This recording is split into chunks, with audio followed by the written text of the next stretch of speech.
Voilà ce qui explique effectivement en partie le fait que le stress n'existe pas. Alors je répète bien, ne pas confondre stress et insouciance. Les gens ne sont pas insouciants. Ce que les gens sont en train de rechercher, c'est le contact direct avec l'habitant, découvrir l'autre, des personnages authentiques, des personnages vrais, pas fabriqués de toutes pièces. Finalement, on n'est pas grand-chose devant la nature, être humain. On est quelque chose. J'organise des séjours de rupture pour des jeunes qui sont en décrochage scolaire et ils viennent passer ici un mois avec moi. Et pendant ce mois-là, on va un petit peu les réconcilier avec la société. Il faut vivre en symbiose avec la nature.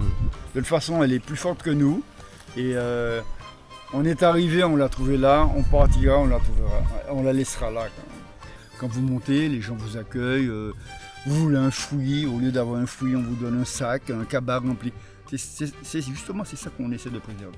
Il y a moins de criminalité dans le Nord que... Il n'y a pas de criminalité. Il n'y a pas. Il n'y a pas de criminalité.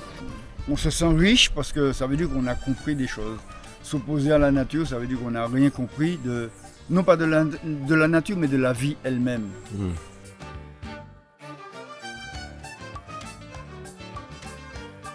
Aujourd'hui, je suis dans le nord de la Martinique, dans la commune du Morne-Vert. Je suis venu rencontrer René Dersion, guide de montagne en Martinique depuis à peu près 25-30 ans, je crois. Et il a accepté de me faire découvrir cette partie-là de la Martinique, cette région très montagneuse au pied du volcan. A tout de suite. Bonjour René. Bel bonjour et puis bienvenue au Morne-Vert, petite commune de la côte Caraïbe, Nord-Caraïbe, donc commune intérieure des terres, qui est très différent du sud de la Martinique. En fait, c'est ça qui fait toute la richesse de l'île, toute cette diversité. C'est ça que je te propose de découvrir. Merci en tout cas pour ton accueil. Super. Déjà. Et puis c'est un peu ce que j'ai compris, c'est-à-dire que quand j'ai dit que je montais dans le nord, les gens avec qui je parlais dans le sud me disaient « Ah, tu montes dans le nord », comme si c'était presque un autre pays dans l'intonation de la voix. Exactement. Et c'est vrai d'ailleurs, c'est une... souvent je dis que c'est une autre Martinique et sans faire de chauvinisme, j'ai envie de dire que c'est la Martinique authentique. Authentique. Authentique par rapport au paysage et puis surtout à la mentalité, à l'accueil et puis le côté naturel et très simple de ces gens. Pas simpliste, mais simple dans leur façon d'être et dans leur façon de faire. Puis je pense que tu auras l'occasion de découvrir tout ça. Avant tout, justement, je voudrais te montrer un petit espace que j'ai créé. C'est là que je reçois mes amis randonneurs qui sont de passage. Parce que toi, tu es guide, hein? Moi, je suis... alors ici, on dit guide, mais c'est pas vraiment le terme, c'est accompagnateur en montagne. Je suis accompagnateur de randonnée depuis plus de 25 ans. Et j'interviens sur tout le territoire martiniquais. Je suis un peu chauvin, très chauvin même. J'aime beaucoup le Morne-Vert, le Nord-Caraïbe, mais je porte ce pays dans mon cœur et c'est avec beaucoup de plaisir que je présente aussi les espaces du sud, le sud de la Martinique, les salines, etc. Ça me permet de montrer la diversité, toute la richesse de ce petit territoire. Une randonnée à Sainte-Anne n'a rien à voir avec une randonnée au Morne-Vert. Cette île, elle est minuscule, mais elle a une diversité qui est énorme. C'est ça que je montre dans mon activité, aux Martiniquais, mais aussi aux amis visiteurs. Et tu es né ici au Morne-Vert, toi-même? Alors, je suis né à Saint-Pierre, la petite commune d'à côté, et j'habite le Morne-Vert. J'ai fait le choix d'y rester, alors que la plupart de mes frères et sœurs sont partis sur le territoire national. Moi, j'ai choisi de rester et de tenter de développer ce pays et d'apporter modestement ma contribution. Mais en tout cas, c'est vrai qu'en venant, la route est magnifique, c'est vraiment très... Bon, le sud c'est une île tropicale de toute manière, mais la forêt, la végétation est très très dense. Non, c'est vrai, c'est apaisant, et puis c'est aussi une richesse. Hein. En ce moment, on va entrer dans une période qui s'appelle le carême, c'est-à-dire c'est la saison sèche. Si on regarde bien, le sud de la Martinique est pratiquement grillé. Et quand vous montez jusque dans le nord, comme le disent nos amis sudistes, regardez cette végétation luxuriante. On a des arbres fruitiers qui sont en fleurs, il y a des fruits.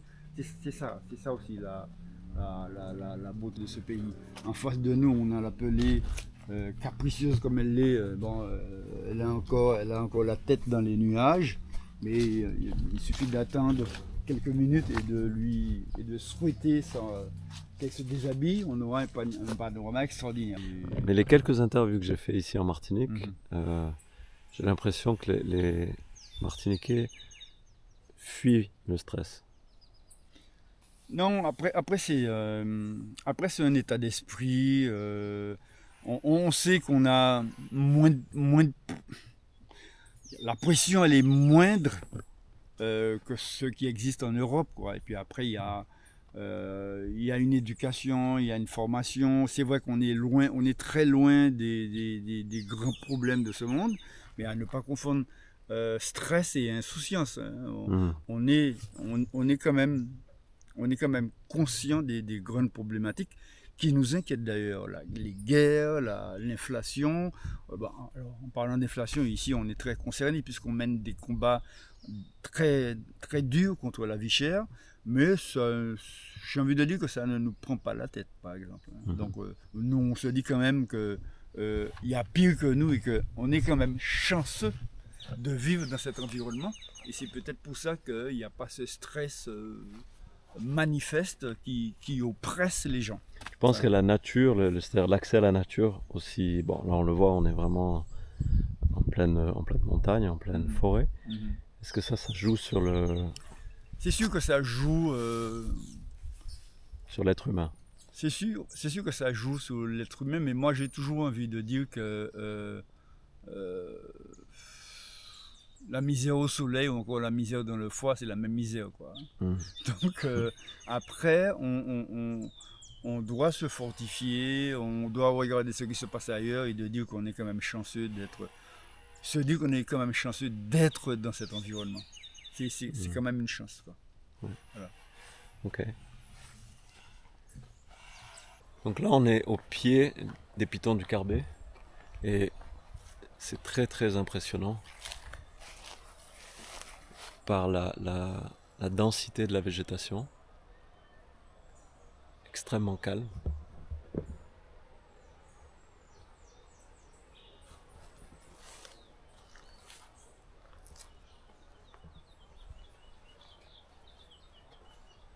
Tu fais beaucoup de touristes qui viennent ici.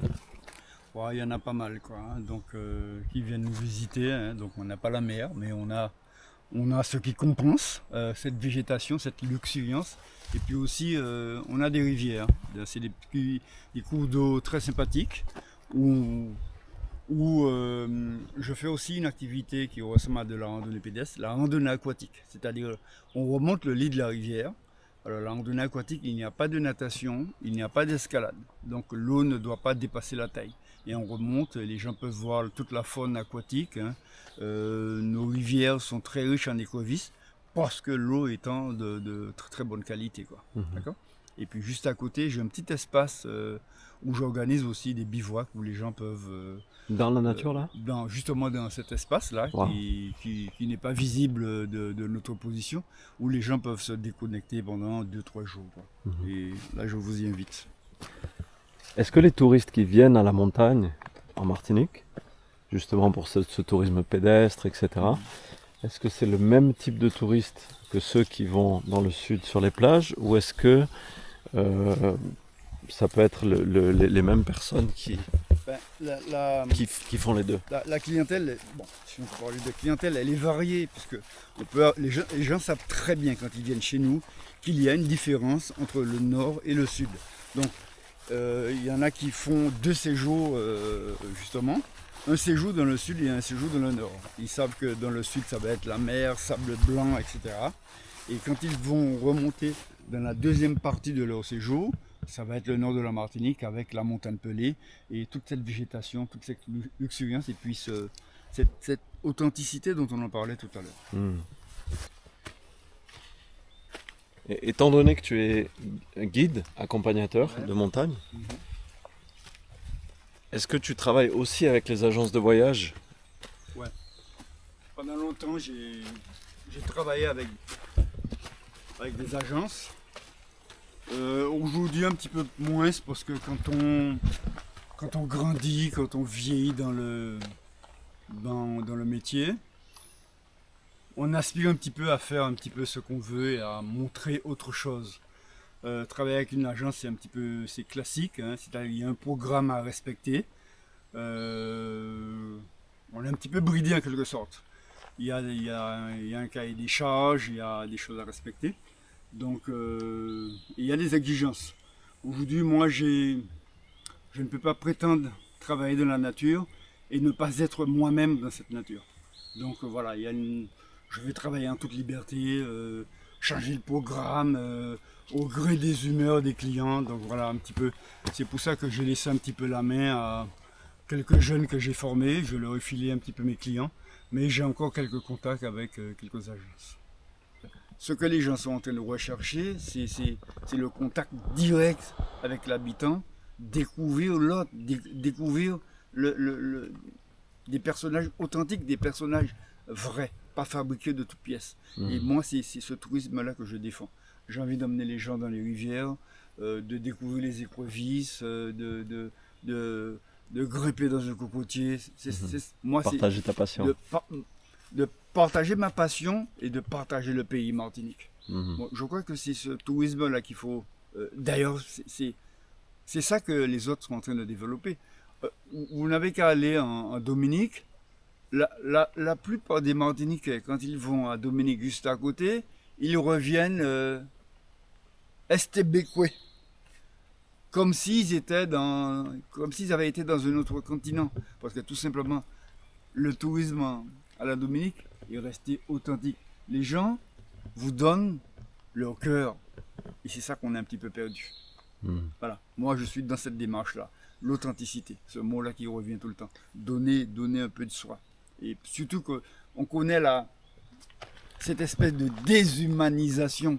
Nous qui sommes restés très, très humains, nous n'avons pas été emportés par cette espèce de vague de modernisme, ben on est riche. Donc voilà ce que nous pouvons apporter à l'autre qui vient d'ailleurs. Voilà. Donc ça prendrait quoi? Une communication plus juste ou prise de conscience de... Communication et prise de conscience. Et vendre et dire qu'on a des choses qu'on a des choses vraies. Parce que l'autre ne nous connaît pas très bien. Donc là, effectivement, la communication prend tout son sens. J'ai l'impression que des fois, les touristes, finalement, que ce soit à la Martinique ou dans d'autres destinations d'ailleurs, peuvent passer sans vraiment rencontrer le territoire dans lequel ils sont passés. Absolument. Puisque un des avantages, c'est un des inconvénients de l'Internet, on leur montre du classique. C'est-à-dire que ceux qui font des mini-tournages ne vont pas forcément en profondeur. Et les gens, ils arrivent avec un catalogue tout fait et on leur a dit d'aller à tel endroit, ben ils y vont. Mais bon, effectivement, on n'a pas beaucoup de temps quand on est touriste. Mais il faudrait en quelque sorte sortir des sentiers battus. Faire les plages du sud, manger un lambi ou un chatrou, c'est du classique. Il faudrait qu'ils montent vers le nord pour manger local, en quelque sorte. Autre chose, quoi. Bon, quoique le lambi ou les langoustes grillées, c'est excellent, je ne dis pas le contraire. Mais voilà, il y a autre chose.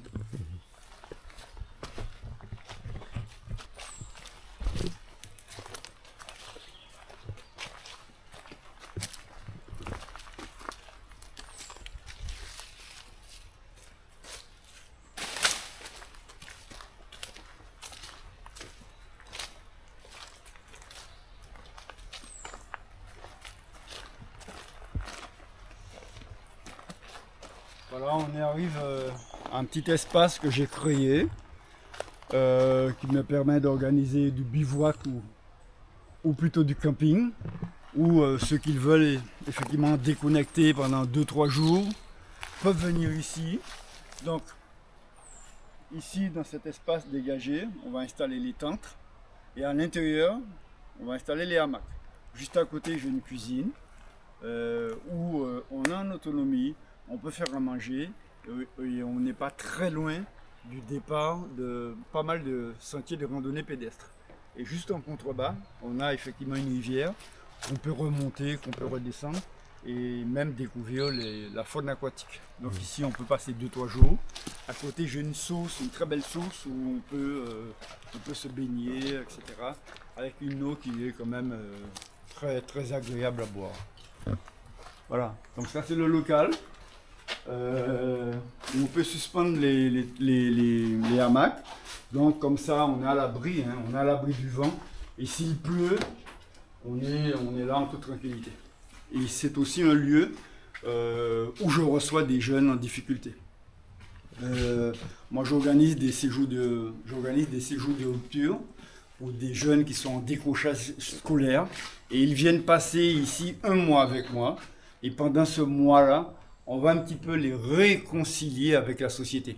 Ils iront chez les agriculteurs, ils vont faire de la plongée, ils vont faire de la randonnée pédestre. Donc, en quelque sorte, ils vont redécouvrir ce que moi j'appelle la socialisation. C'est des jeunes qui ont été souvent stigmatisés. Donc, on va les réconcilier avec notre société. Voilà, c'est un endroit idéal. Ils sont coupés un petit peu de certaines déviances. Et ils viennent ici avec des éducateurs sportifs, voilà, et même des éducateurs spécialisés. Et et ça, je le fais depuis 10 ans.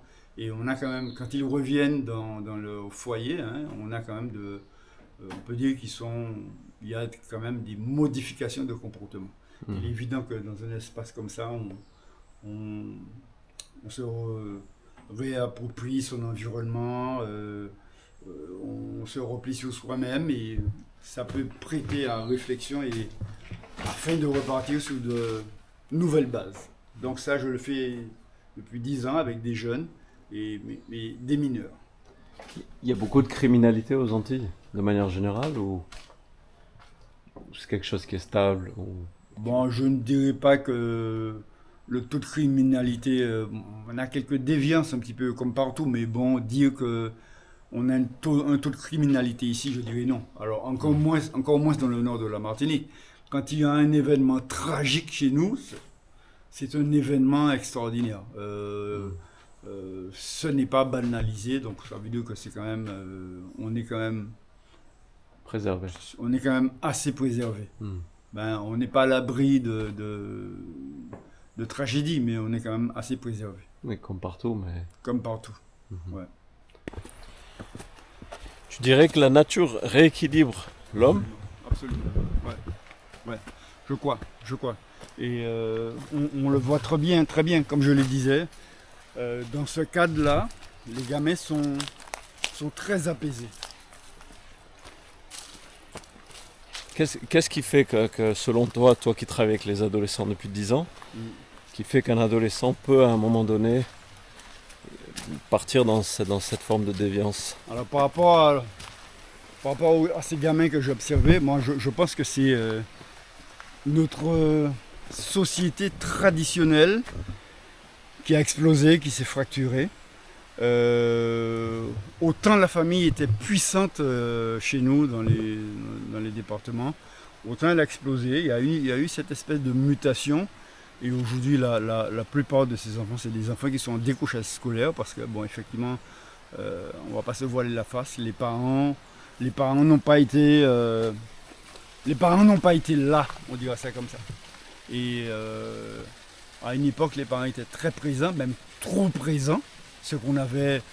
À l'époque, ce qu'on avait dénoncé, c'était l'éducation était quand même assez dure. Il y a eu ce relâchement avec une éducation qui ressemble à l'éducation occidentale. Et ça a créé chez nous quand même pas mal de faiblesses dans la structure familiale. Et ça entraîne aujourd'hui des déviances.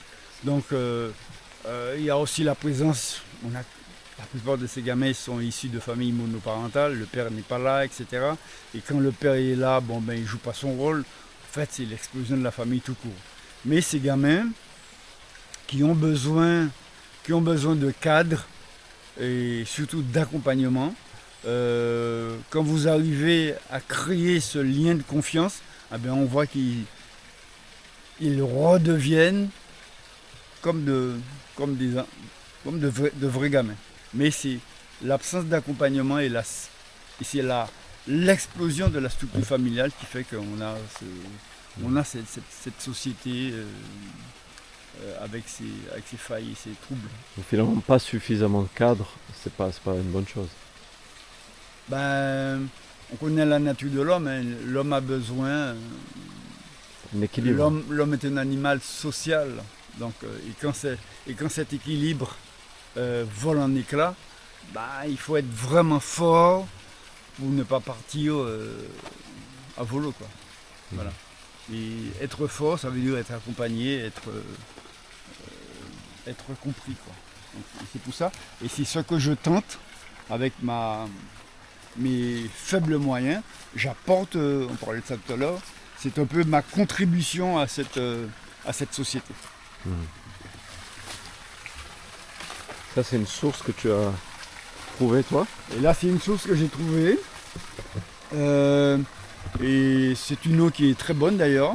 Et c'est là que, alors c'est volontairement, je n'ai pas fait l'eau arriver sur le bivouac parce que je mets en place une organisation avec des tâches. Chaque gamin devra aller chercher de l'eau pour faire. Alors parfois, la plupart du temps, on fait des repas. Il faut faire la vaisselle. Il y a des tâches ménagères qui ne doivent pas être vécues comme une sanction. Donc il y a un roulement et chaque jour, les tâches changent. Voilà. Et c'est ici qu'ils viennent se baigner. Voilà. Donc une eau qui est très bonne, délicieuse d'ailleurs. Quand je bois 5 litres, elle est très fraîche.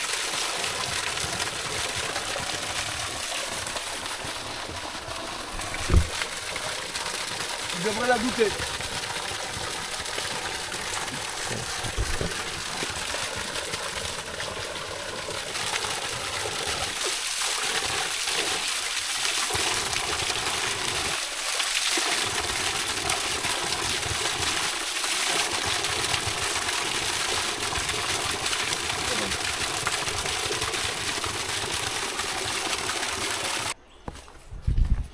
Est-ce qu'il y a une évolution de la flore ces dernières années? On parle de différentes tendances climatiques, réchauffement, etc., assèchement. Est-ce que ça, tu le vois en Martinique et notamment ici dans le nord? Il n'y a pas beaucoup d'assèchement, mais on constate qu'il y a quand même certaines espèces invasives sont en train de se développer à vitesse grand V quand même. Notamment du côté d'Ajoupa-Bouillon. Il y a des espèces là qui sont arrivées. En fait, il y a toute une classe de la population, enfin la classe ouvrière qui a disparu. Alors, avant, les petits agriculteurs entretenaient la forêt. Ils avaient leur coutelas et ils coupaient des arbres. Donc il y avait cette présence-là. On a vu que ces gens-là ont disparu. Cette catégorie de travailleurs a disparu. L'agriculture chez nous a évolué, elle est devenue très mécanisable. On a très peu de petits agriculteurs. Aujourd'hui, un jeune qui veut s'installer, ceux qui le recherchent, je connais des jeunes qui se sont formés, qui veulent s'installer, ils veulent du terrain mécanisable. D'accord ? Avant, les gens travaillaient directement dans la forêt. Donc, il y avait ce contrôle qui était fait par les gens du pays, par les gens du nord, des morts. C'est cette catégorie de personnes ayant disparu, on voit que la nature a repris son dessus et on sent cette puissance, cette force-là, avec la croissance. J'ai noté encore que depuis le cyclone Dean, la croissance des végétaux s'était quand même accélérée. Parfois ça a du bon. J'ai remarqué que certains arbres fruitiers comme les manguiers, ils portaient 2 fois dans l'année. Et les fruits étaient d'excellente qualité. Mais ça parce que Dean a été un marqueur, Dean a perturbé les cycles. Et on voit si vous abandonnez un terrain, 6 mois après, ce terrain est envahi par les mauvaises herbes. J'ai l'impression que la croissance des végétaux s'est démultiplie.